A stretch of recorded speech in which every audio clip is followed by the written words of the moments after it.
What the hell is wrong with you? The only thing that's ever been consistent in my life is that question. Welcome to the ADHD Untangled podcast. My name is Rosie Turner and I'm an accredited ADHD coach, yoga and Pilates instructor. But ultimately, I'm just a human being who knows what it feels like to live with ADHD. And after having 8 failed driving tests, impulsive decisions to get married and then divorce before the age of 27, and having an inability to handle any form of rejection, I've decided to dedicate my life to supporting the ADHD community. And this podcast will cover the 2 things that I love to talk about most: movement and ADHD. You will hear real life stories from real people living with ADHD. You will get advice from wellness industry and ADHD experts. So what are you waiting for? Let's get untangled and show the world what we are made of. Okay, so let's tell everyone who you are and what your life's mission is at the moment. Yeah, so I'm Gareth Timmins. I'm a former Royal Marine Commando, published author. I'm doing a PhD with Huddersfield University, looking at rapid decision making under time pressure whilst removing irrational belief structures. And my life's mission is to innovate the cognitive landscape in terms of cognitive performance and look at how we can make the military and the frontline emergency services perform better. Man with a massive mission, and you've done so much of your life already, haven't you? So you left school with 1 GCSE, yet you went on to play rugby quite well. Yeah. Royal Marine, psychologist, author, and now you're doing a PhD. Yeah. I'm trying. You're trying. Yeah, you're trying. You're doing a good job. So when the system says that, you know, it's all about GCSEs and getting an education, otherwise, you know, your life's ruined basically if you don't get 5 GCSEs. What do you say to that? The system's broken, to be perfectly honest. I got 1 GCSE in RE, of all things. I left with nothing, I suppose, at that time as well. Like no career prospects whatsoever other than professional sport on the table, or you went into a trade and that kind of thing. All this like kind of online stuff that we see now and all these online opportunities that we get from social media and technology, they didn't exist really. But I don't know. I think that we've got the educational system is outdated. It's not in line or up to date with people that are neurodivergent and whatnot, of which I think I absolutely am, although I've not been diagnosed.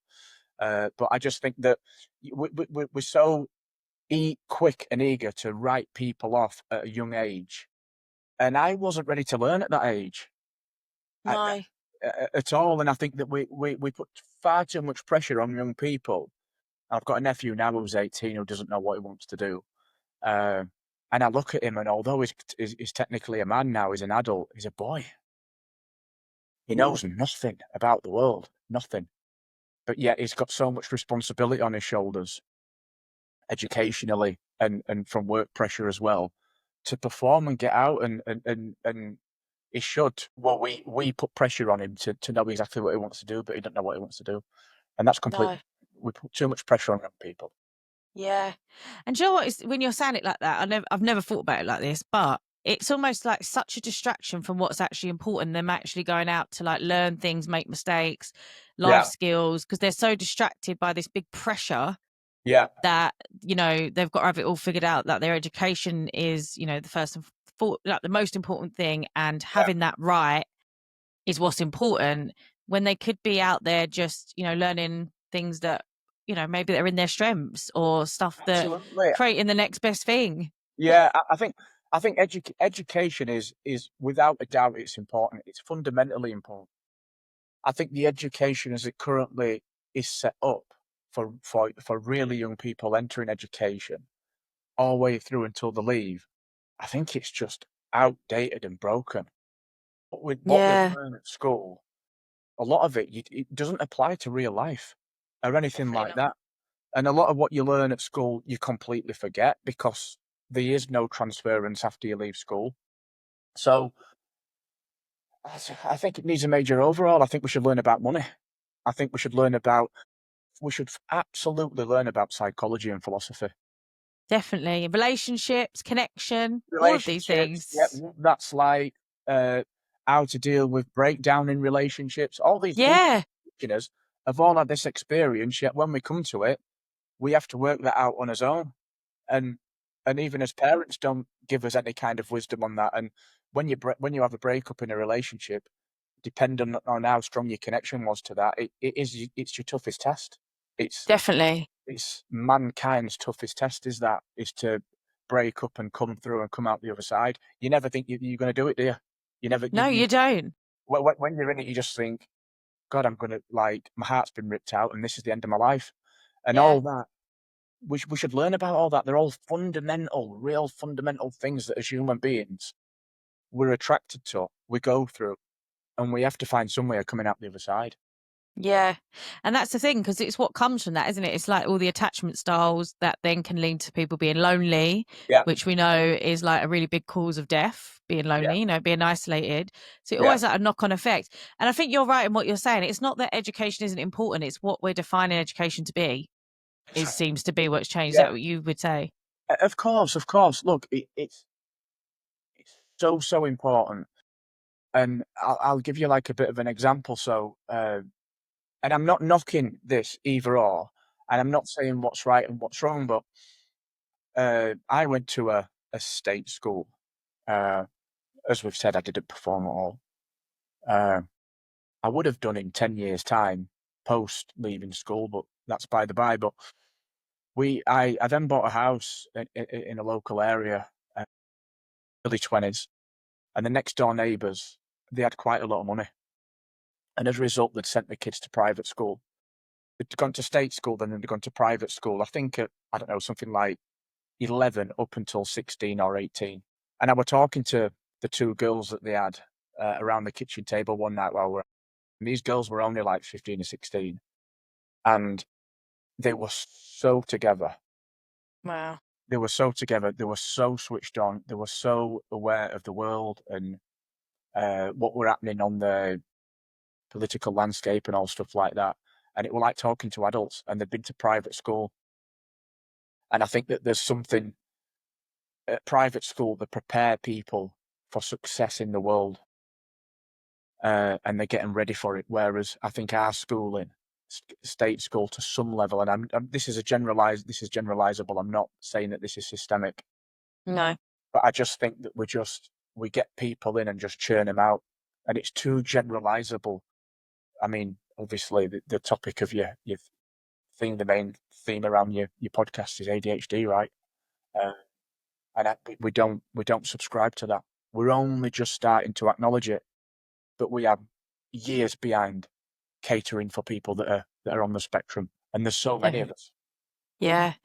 And do you think the private school thing could be to do with like the attention people get as well, isn't it? It's Yeah, like, we've got someone was saying to me about the big 30 people in a room. If you've got neurodivergent, for example, you've got ADHD or autism or both, like being in an environment with that many people every day, you're probably masking a lot, even if you're not really, you know, outwardly hyperactive or showing traits of ADHD. Like that's a difficult situation to learn in, isn't it? If you've got a brain that's different. Yeah, it is absolutely. I mean, the class sizes and the staff to person ratio is a massive thing. It's been proven Yeah.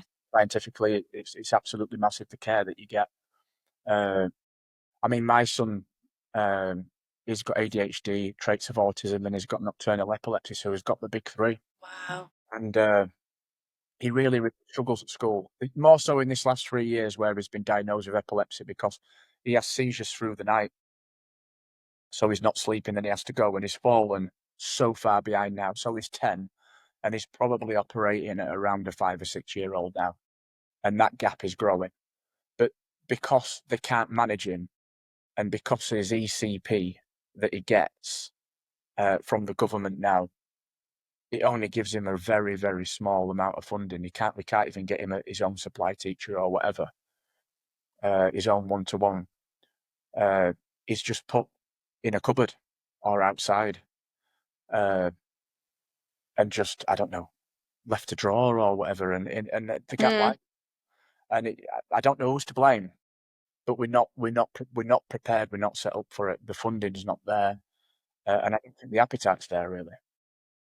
Yeah, this is the thing. This is the common theme I'm realizing on this podcast. Everyone's got the same idea about what needs to change, but is it happening? So let's talk about you going back to when you was at school. You say that you believe you've got ADHD, you're undiagnosed. What made you feel different at school? God, I couldn't sit still at all. Every single report that I got was Gareth is easily distracted in every single lesson, unless it were physical based stuff. I had absolutely no interest. I liked history. I was quite interested in history. I like that and RE, which is what I got my Yeah. my. What do you think it was about those subjects that you was able to, engage in? I think it was just a focus on people.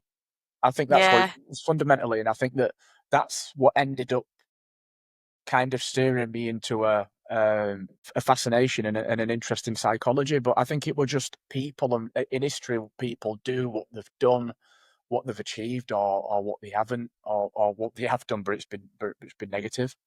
Yeah. So that was kind of history. I was fascinated by history, but RE, just the fact that people, different cultures, different people have different beliefs. There's different religions, and how them religions shape people's beliefs and stuff. So just fascinating, yeah. Yeah, exactly. That's the thing. That's in common, isn't it? It's about people and how they've behaved and Yeah. how they might think differently. Because I said to you last time, that was one of my highest grades was RE, and I could never really understand it either at the time, RE and physical education. But if we are naturally quite people person, they say you're a people person, then actually that would be quite interesting to us, wouldn't it, to learn about that? Yeah, it is, isn't it? It's yeah. I've always been fascinated in people and whatnot, and just why people do what they do, and why people believe different things and act in different ways. It just seems so hard to do sometimes what people do. It's so much effort and whatnot. I just find people absolutely fascinating. I find behaviour fascinating, performance and whatnot. But I mean, going back to your earlier question, I think that uh, I just couldn't focus. I couldn't focus on the material. I found it boring, disengaging for the most part. I couldn't read properly until I were about 11, 12. I'd stand up and read a page of a book or a paragraph and I'd fall apart inside and just Wow. my way through it. The act that and all this kind of stuff. And yeah, so I really struggled. I struggled to the point where I got put on a specialist kind of reading and academic unit that I got a lot of stick from school. And I had to get on a special bus that took me to a private reading unit at a place in Crofton near Wakefield. And that was super, super embarrassing. They knew what that were about. And when it rocked up, I had to go and jump on it with about, I don't know, 7 or 8, 10 other people, and then go and literally learn how to say the and can and and will and this kind of stuff and link it all. Help. It did. It did help, yeah, because I think when I got there, I were focused, and it were a really, really focused and kind of strategic reading placement. But I think the the the gravity of that really sunk in, and it were a really, really embarrassing time in my life, being a young lad and having to get on that bus, and everybody knew that I was getting on that bus because I weren't intelligent. And And that's you feeling different, isn't it? Like very yeah, different in your very, environment very as a different. child. Yeah, Yeah. very, very different. I were talented at sport, but academically there were a lot of demons in the closet there, and it took a long time to get over that. Like for a long time during my life, until I went to uni, I just thought that I wasn't very intelligent. Now look at you. So tell me Yeah. about sport. So sport was the next thing that came in and sort of changed your life quite a lot? Yeah, so I had sport from a really young lad. My dad was an ex-professional rugby league player, and then he was strength and conditioning coach at a club called Castleford Tigers uh, for a lot of my childhood. And Castleford were like a top flight team. They were back in the day like top 4, top 5 team. So I spent from being 3 or 4 years old. I were in the dressing room with the first team players constantly, and in and around that really kind of then alpha male environment, but one based on performance and wanting to get better. And I kind of fell in love with it. And I saw the players. I saw like kind of they had some decent cars, some nice cars, and I liked the lifestyle and I liked the banter between them. And it were kind of it always really felt like a natural progression that I would get into rugby. And I started playing when I was 8. I wasn't very good, terrible, but I'd just really become laser focused and obsessed with it, and uh, and just practiced and practiced until I got into a position where I played for Yorkshire when I was a young lad, and then Wakefield District Yorkshire a couple of times, and then started knocking on the door of like big teams. Do you think without that introduction to sport that you'd be where you are today? No, and it's a great question because I sport were everything, and I wanted to get better and better and better, and I wanted to be better than my opposite number, and I wanted to be the best in the team, or be regarded as the best. I love the feeling of being good at something, and recognised for something. And although I always see it as towards the back end of it, just before I turned 20, it were almost like I were like swimming in treacle upstream. It didn't feel natural. And I know now from experience that I'm just not supposed to be there. The universe, life's got a different path for me. And I should just naturally fall into where I'm supposed to be led in a bit of a spiritualistic way. And I left and I just thought, what the hell were all that about? And I fell into constantly going out fighting and stuff. And I got into taking a lot of recreational drugs and really fell off the wagon. I went from like this being in this real tight elite professional environment of training 3 or 4 times a day and whatnot to having a void of having nothing, going out clubbing then. And because of the physical contact of rugby had gone, I was seeking it in a negative way by fighting in clubs and stuff like that. And really lost my way. I was getting arrested constantly. It got to a point like where there were people, plainclothes police turning up at my house and just saying, "Where's Gareth?" And I just knew that if that were to continue, that I would 100% end up in jail. So it did. I always thought, what a waste, and what a failure I am there. But then when I joined the Marines, it all made sense in reflection, because what happened in rugby laid the foundations for me to be successful in the Marines. Yeah, and I'm so glad you mentioned that because, when I work with clients, and including myself, we can forget it at times. But when something doesn't work out, and especially when you've got ADHD, because we go through quite a lot of jobs, relationships, we tend to feel like things aren't working out a lot of the time. And we give ourselves a really hard time. And the story that I hear clients come with all the time is, I've quit this thing and this thing didn't work out. And they're so held up in that story still that it's sort of stopping them moving forward because they're scared to get it wrong or for it not to work out again. Yeah. And, like yourself, now the years have gone on, I can connect the dots and say, oh, actually, all these things have led me to where I am now. And it was all meant to be. And it's, it's really encouraging people that actually that's not a sign that, quitting or failing isn't a loser. It's actually just part of how things are meant to work out and what you do with it, isn't it? It's part of the journey. It is really part of the journey. So I've just, and this is testament to it now, and this is testament to what I've learned and where I am. And I think where I am mentally with it all, after all this time, I've just gone through a relationship breakdown. Sorry. I've walked away from my job, which were a really like high paid job and a big job as operations and leadership director for a retreat in the lakes. And it's almost like a lot of people are like saying, bloody hell, these are really big fundamental things that you're going through in your life. Are you okay? If you're not okay, reach out. You must be really struggling and whatnot. I'm not. I'm really positive. For the first time in my life, I feel free. I feel free to there's endless possibility in the world. I mean, professionally, there's a lot of opportunity on the table for me, and that's one of the reasons why I'm excited about that.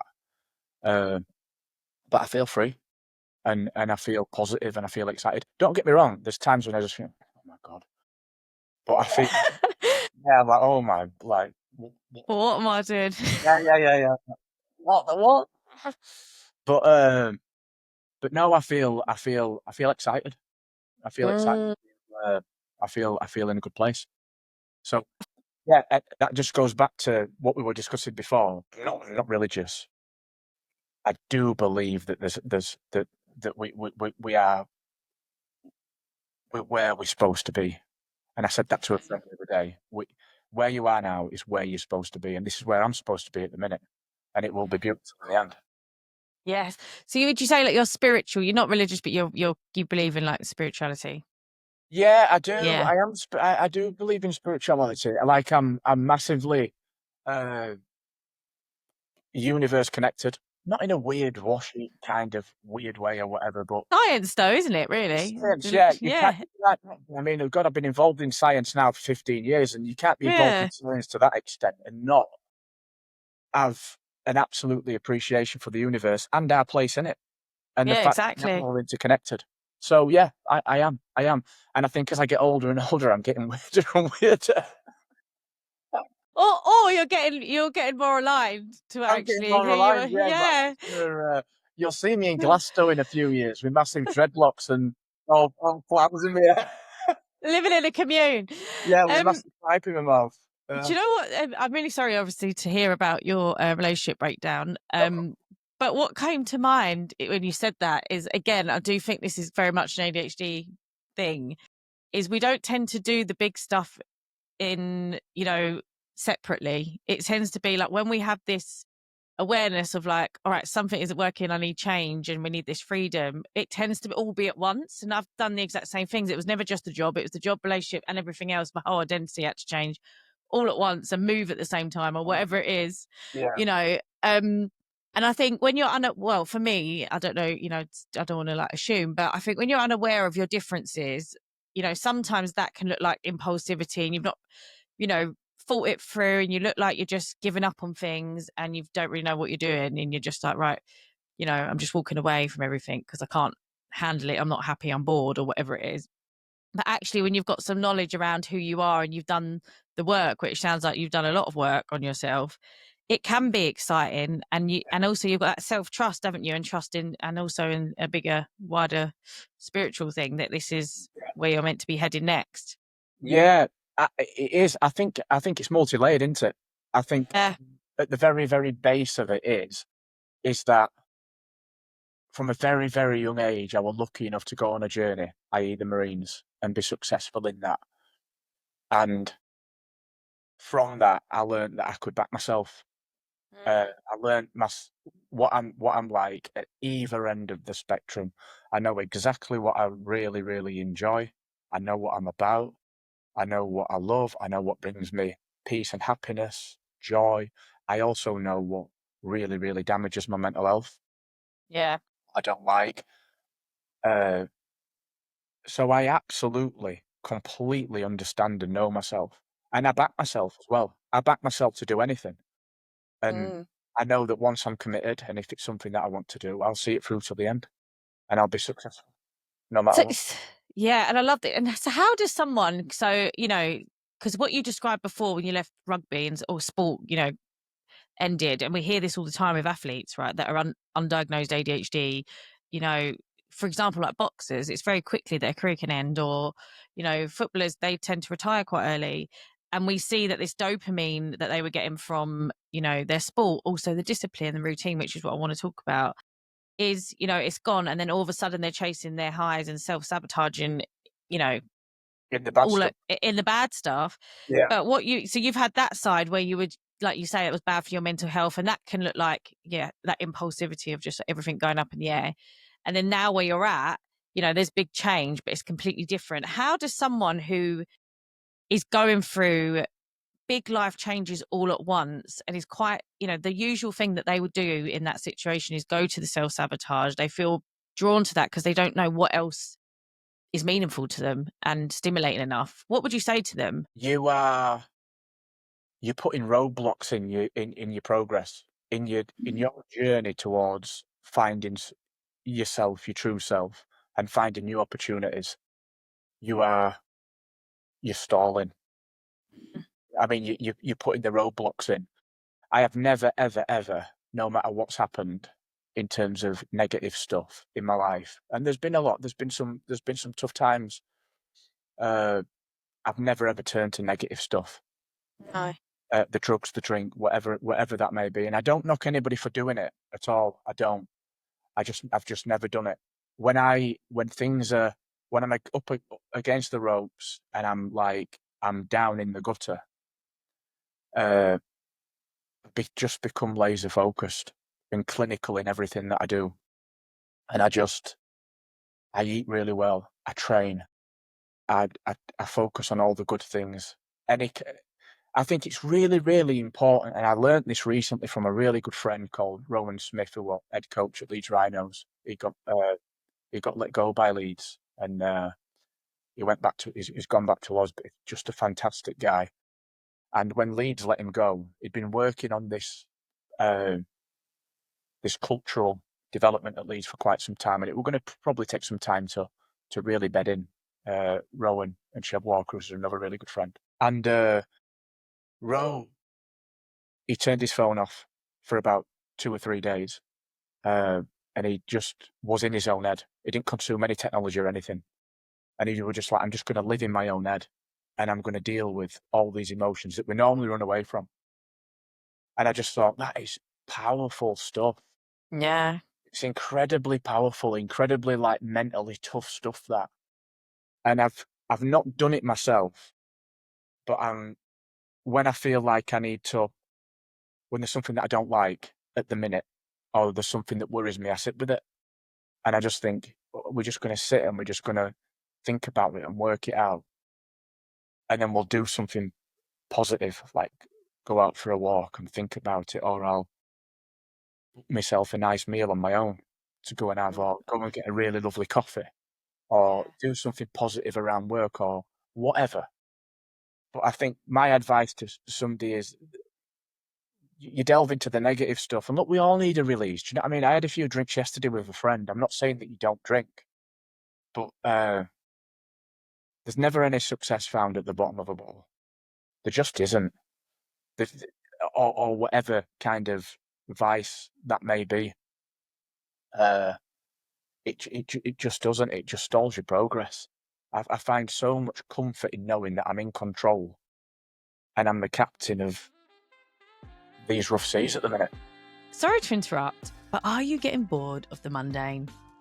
Doing the same old thing day in, day out? Me too. It's not good for the old ADHD, that. And that's why I'm running away to the mountains this September to host another ADHD retreat. And I would love you to come. From the 11th to the 15th of September, we are heading to the French Alps, home of the Tour de France, for 5 whole bloody days. And this isn't your typical retreat, because you're not typical. So whether you want to hike mountains at sunrise or sleep through breakfast, there is no right way to do this. All you need to do is come as you are and be as you are. So if you fancy untangling your ADHD with me in the magical mountains this September, head over to untangledco.com and let's get out of here. Tell me about how much the Royal Marines has obviously allowed you to, played a big part in how you approach life now, would you say? It has. And you know what, Rosie, like, a lot of these things are always in like retrospect when I look back, because I left Leeds and I just thought, complete waste of time. I'm a failure. Failed at that. I can't believe I didn't make it. Royal Marines, I left and I was like, what a load of shit that was. I just thought, like, waste of time. Although, in a weird kind of sense, very, very proud that I'd done it. Mm-hmm. But I thought the aftermath of it, the job after that I inherited, it didn't live up to my expectation. And that's always been a big thing for me. I've gone after these big things. I've achieved them. But I've always felt massively, massively underwhelmed by them. And then it's been followed by like a brief or medium amount of depression or whatnot, or disillusionment. Do you know what, though, what you're describing there is very, again, what we talk about in the ADHD community is like, we have to work harder to get happier and nothing ever feels enough. That's And it it. Yeah. sounds, do you know what I mean? And that's when maybe there's that Yeah. outcome focus. But actually, what you're saying is it's actually the process, which at the time we don't appreciate because we think, oh, well, if this is the job I've got, then that wasn't worth Yeah. it. And now what else am I going to? The process, right? The process,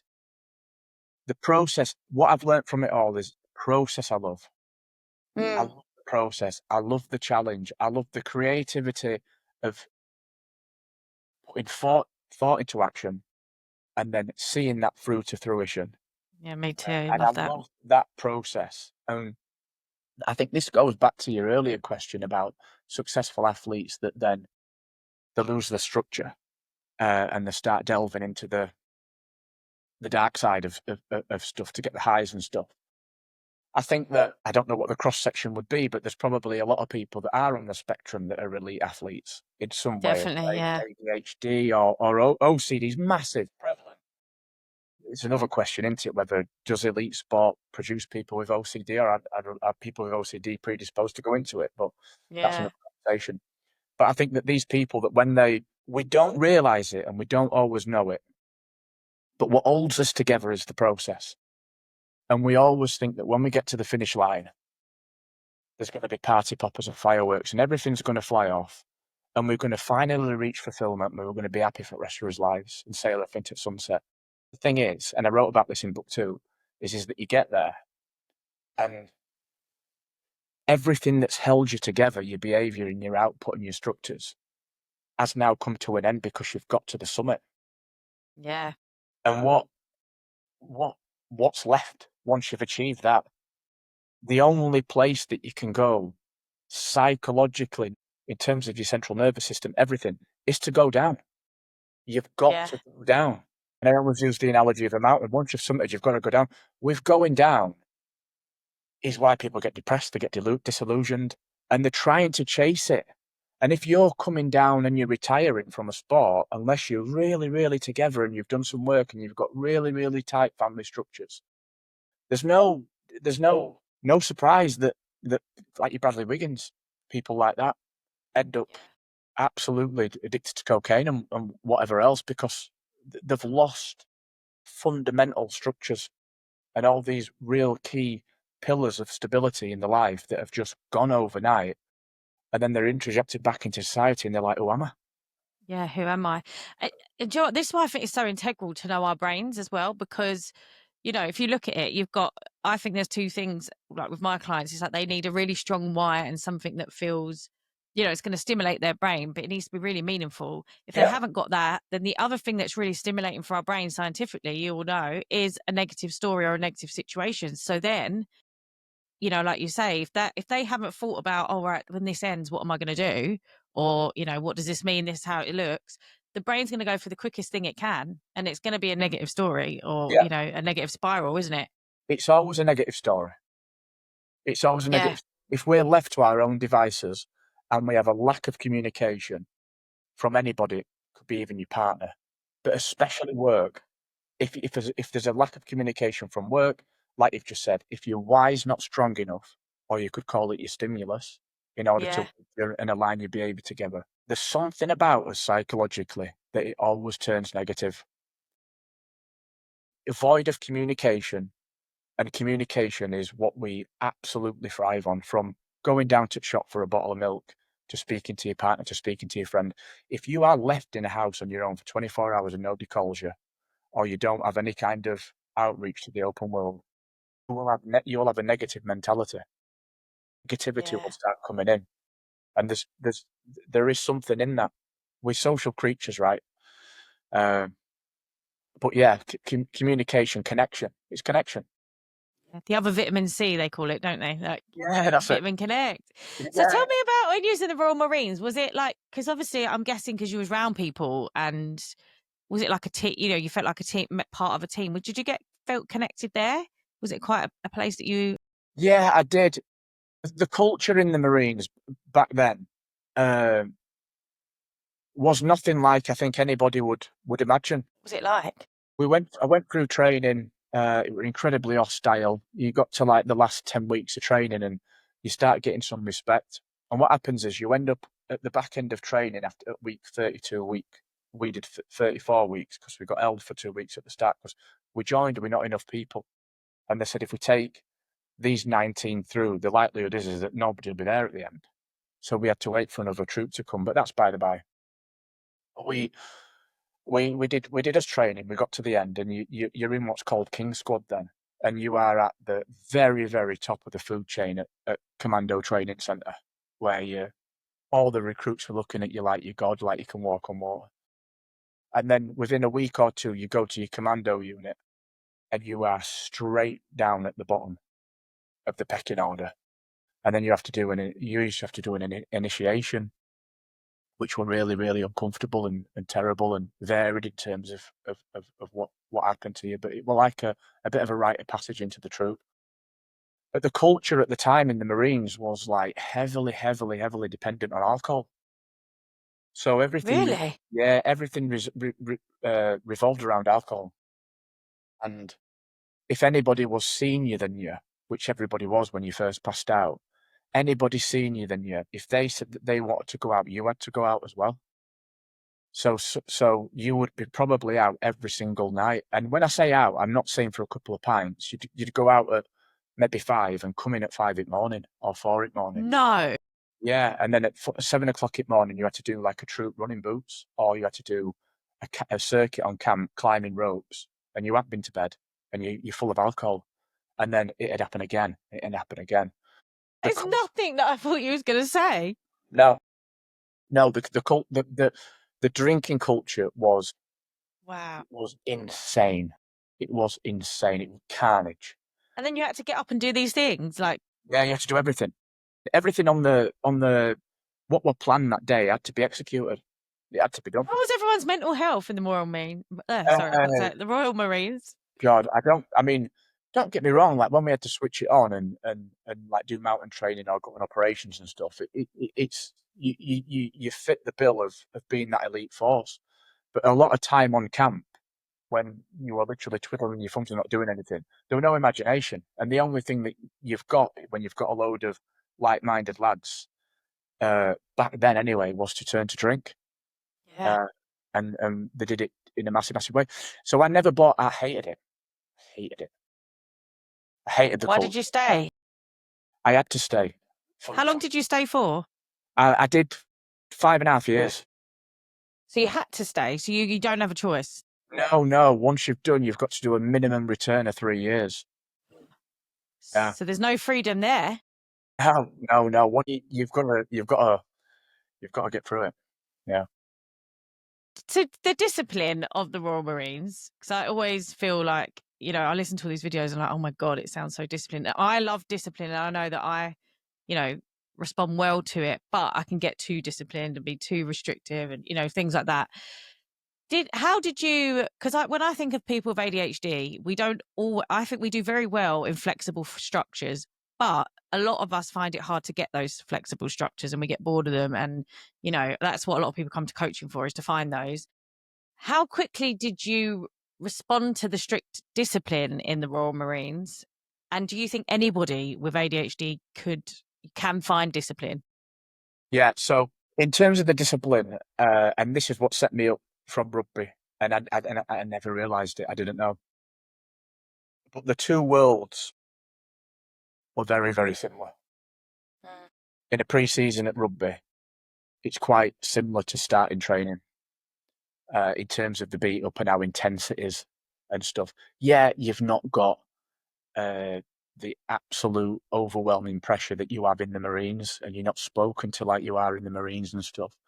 But in terms of the physical and mental load that's put on you, the rugby prepared me for that, and I didn't know.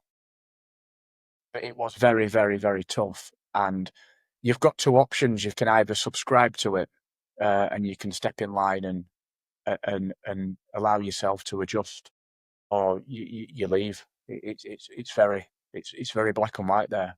The discipline is it's massive. It's massive.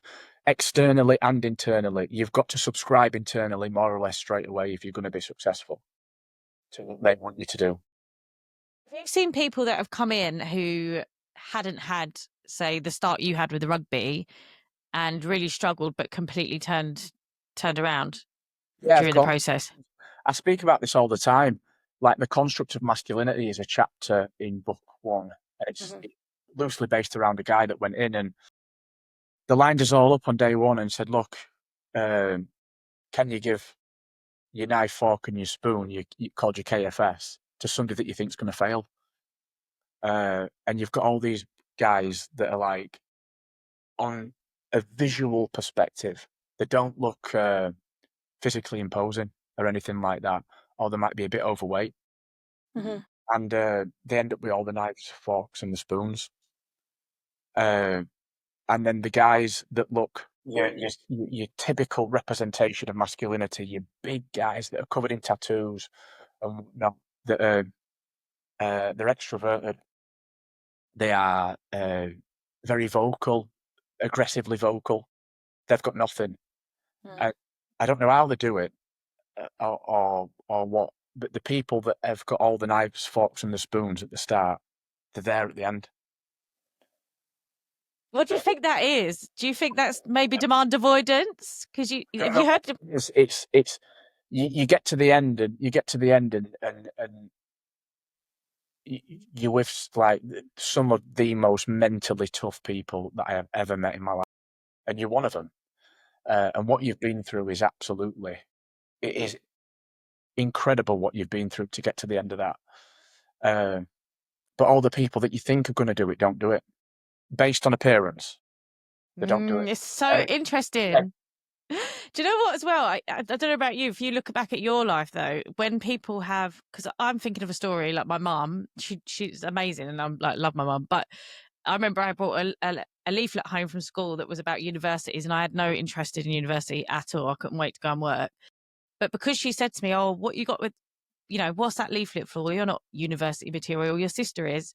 Well, I went to university just to prove a point. It's the most expensive point I've ever had to make in my life. But I do think there's something in that demand avoidance, especially of ADHD. Do you think a lot of people in the Marines might have ADHD? Yeah, I do. It's part of my studying at the minute. It really is. Wow. Yeah, so a part of the rapid decision making and somebody's ability to make rapid decisions or gauge atmospherics based on intuition, your gut feeling. There's a couple of themes to my PhD. One is, are people better at gauging with atmospherics and their own intuition and able to see risk before it's happened? Yeah. Are they able to do that because they are exposed to that environment a lot, i.e. like a frontline police officer, because he's constantly exposed, or she is constantly exposed in that environment? Do they become more able to sensually pick up on that kind of stuff? Now, you would argue, like, absolutely, yeah, that's a given. The next theme is, are people that go and that are on the edge of these jobs, these high-risk jobs, are they, do they develop a schema, like a set script, mental script that we've all got? For example, when you go into a corner shop, you know how you're going to deal with the person behind the shop. It follows the same kind of structure. You give him your bottle of milk or whatever, or you pay for your petrol, you say thank you. You know how that's going to take place. That's called a schema, a social schema, psychological schema. It's like a script that we all learn and know. Do these people that go into these frontline jobs and stuff like that, do they develop a schema? Does that then allow them to make rapid decisions, quick decisions under time pressure? The third theme is, and this is one thing that I think is a possibility, are people in high-risk jobs, a lot of them, disproportionately neurodivergent? There are people that go to, I don't know, be fighter pilots in the Royal Marines, in police, whatever. Are these people in some way, have they got ADHD? Are they on the spectrum? Because that's what predisposes them to take these risks and do them kind of jobs and be creative. Exactly. Well, So I know there's so much talk about the police force and ADHD. Apparently, they think there's a lot of people with ADHD in there. Yeah. So it wouldn't surprise me, to be honest with you. How does like rejection sensitive dysphoria show up in the Royal Marines though? If you're ADHD, that's what I want to know. I don't know. Yeah, don't know. Do you reckon it helps? Does it help like manage RSD? Do you think because you're just constantly, being, I don't know, exposed to rejection all the time? Yeah, I mean it's tough, right? It's tough. I mean, I've always struggled with, and I still do today. Like, I've always struggled with rejection, and not being valued. I've got a real problem with not being valued, and it's I call it my value code, and I stick to it. It's like a gut instinct, and it's like a red button that I've got, and once it's been crossed, or once I'm close to punching it, I punch it, and once it's punched, there's no going back for me. What happens when you're in RSD? So it's like it happened at Leeds, and I left, a huge opportunity, and my dad couldn't get over it, and they were like, "I can't believe you're walking away from this." They'd offered me a contract; it wasn't very good, and fundamentally, I thought that I were worth and valued it a lot more than what they offered me. So I punched the button and left. And for a long time, thought have I made the wrong decision? Were I stubborn? What was it all about? But time told me that I'd hit it at the right time. Right time. Yeah. Have you ever hit it at the wrong time? Could you say now? Is there any time when RSD's played up and you thought, do you know what? I could have done a bit of some regulation there. Could always do a bit of regulation. I know, don't. Yeah, a bit of regulation won't go amiss sometimes. But no, you know what? I think if anything, I think I'm too slow to hit it sometimes. Yeah. And when I do hit it, I know that it's gone far enough. It's gone far enough. Is that people pleasing when you don't? Do you think? Is that do you resonate with the mask? No. I don't know. No, I've gone way past that. I used to be a massive people pleaser, and I wanted everybody to like me. I used to lay in bed and think about, do these people think of me? Do they think I'm a good person? And this might have been a friendship or a relationship that happened 10 years ago. Laid in bed thinking about it randomly. Oh God, don't. I know. I know. That's what I used to do, and I just think, what the hell?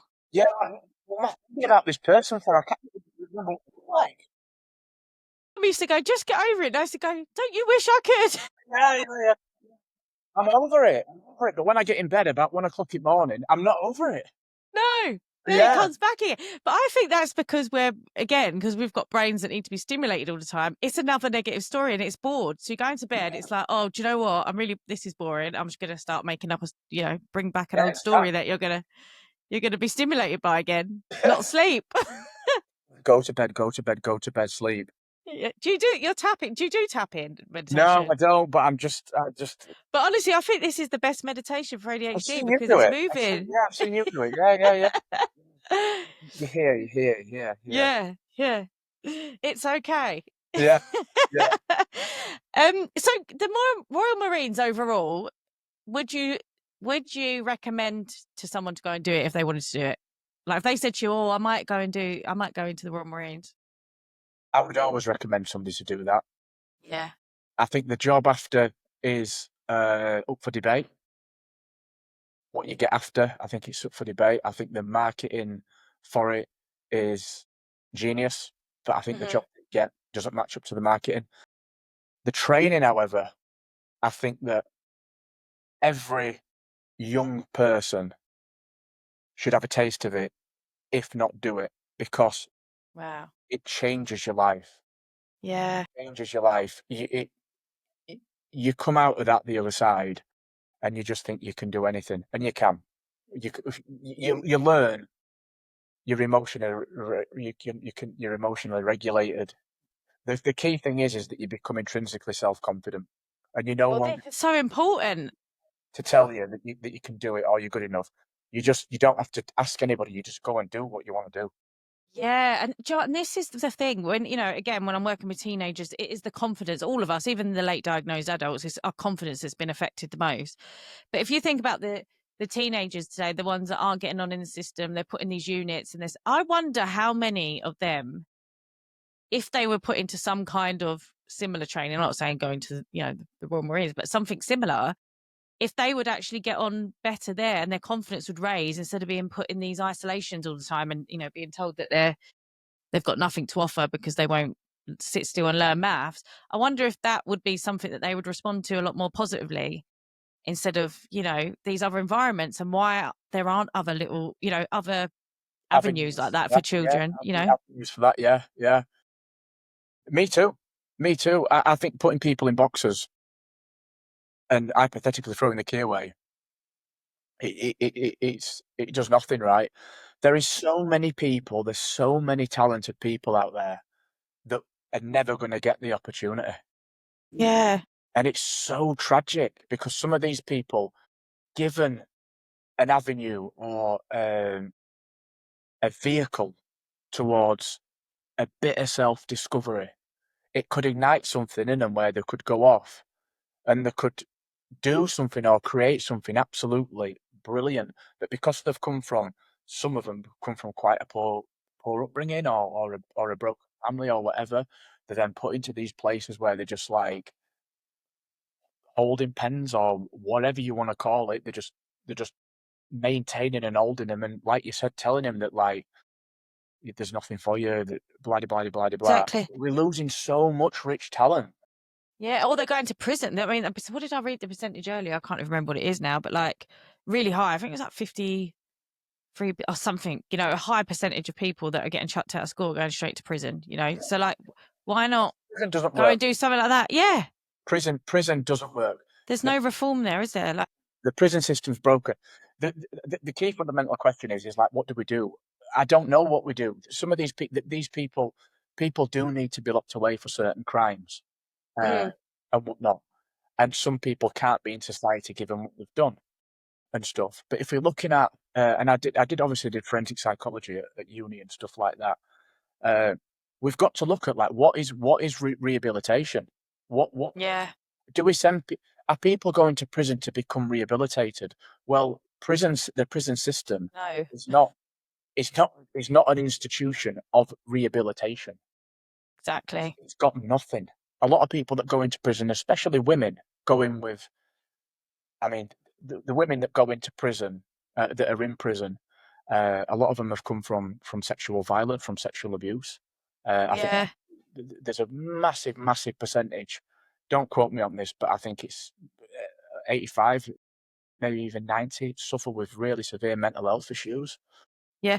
Well, I got told they reckon it's nearly 100%. They reckon this is people working in the prison. So this is not, again, official yet. But they reckon a lot of women's prison is a higher percentage of ADHD than anywhere. And I That, also heard that a lot of them committed their crimes. There was a study done in the week before their cycle, which we know, again, has a real big correlation between women with ADHD and that part of their cycle, with something called PMDD, yeah, which means yeah, we yeah, struggle a lot more. yeah. So I think, yeah, there's massive correlations. And the thing is, I mean, we're digressing here a bit, aren't we? But the thing is, with women, unfortunately, is that a lot of them don't rehabilitate women offenders because their issues and what they've come from is so deep rooted, and a lot of these women commit crimes and they're victims of what's happened. Not like men, where men go out and they haven't been a victim of sometimes sexual violence or physical abuse or domestic abuse or whatever. A lot of men go out and they just commit crimes or because there's no other life chances on the table. A large percentage of women that are in the system, if not all of them, have come from violence, domestic or sexual or whatever, and they have committed crimes off the back of being a victim. Now that's a broken system. Oh my God, yeah, it is. I could talk to you all day. So I need to get to these fire rounds, right? ADHD in one word. Uh, Both a blessing and a curse, Yeah. and I wouldn't have it any other way. You wouldn't take it back. No, no. I Some like that. days I hate it, don't enjoy it. I'm on about me, my life, whatever. I feel doom and gloom, blah, blah, blah, blah. But in terms of, I think what it gives me in terms of the creativity and uh, who I am as a person and what I've done and hopefully what I go on to do, I'm eternally blessed. That. What belief about yourself, what's the biggest belief about yourself that you've had to unlearn? That I'm fragile and that I'm vulnerable. Yeah. Yeah. And for someone who is listening with ADHD and they're stuck with no motivation, they've got some bad habits going on, like we was mentioning before, and there's one step that they can take today, what would be step one for them to get motivated or get their life back in order or find something that I would will say inspire them? send the email, fill in the application form, write a title on a piece of paper, read one page of a book, even if it's introduction. Just take Yeah. a little step, because that step gets you closer to where you need to be. And it's as simple as that. Yeah. Don't look at the bigger picture and the mountain of where you want to get to or where you feel you want to get to. Just take the first initial step and just start building momentum and turn that momentum into habits. Yes, and that's so important, isn't it? Because I think with ADHD, that is what we struggle with, to break down the steps and everything feels so big. And that's what paralyzes us sometimes. It's like, oh my God, where do I start? So Break it breaking down. down the Yeah. steps. Stepping stones, yeah. I love that. So any last words you want to tell anybody? No, I just think, I mean, what I've always said is I'll leave on this, right, and I leave this on talks as well, is that in 2017 I got free tickets to go and see Tony Robbins in London. Wow. Unleash the Power Within event, and I went, and it was very kind of culty. Mhm. There were people getting tapped on the head and falling down and doing weird stuff on the floor. But it was very, very uplifting and very kind of inspirational. Mm. And he said one thing. He said that there's one thing that everybody in this room, or anybody that's going to listen to this, is not doing. And that one thing that they could do, that they should do, that they know would improve their life, if you're willing to commit to it, write it down on a piece of paper. And he said, if you write it down on a piece of paper, that's it. You've made the contract with yourself, and you have to, no matter what, you have to see that through to fruition until it's done. And I wrote down on the piece of paper, published the diary, and finished the book. Wow. And Yeah. you did it. And I did So it. tell us what your book's called and where people can find all of your books and all the amazing stuff that you So have the done. book's called Becoming the 0.1%. And then the book 2 is the 0.1 Academy, which is about mindset fluidity and performance. And they're available any major bookstores, on Amazon and anywhere like that. Audible, which is so important because I wouldn't have read it otherwise. Yeah, Yeah, it's an amazing book. Thank you so much. This has Pleasure. been amazing. Pleasure. Thank you. Thank you so much for joining me on the ADHD Untangled podcast. I hope that these episodes are inspiring you to step forward with confidence despite the struggles that you face with ADHD. If you want to find out more about ADHD coaching, retreats, trainings, then check out my Instagram, ADHD_Untangled, or my website, untangledco.com. Let's get untangled and show the world what we are made of.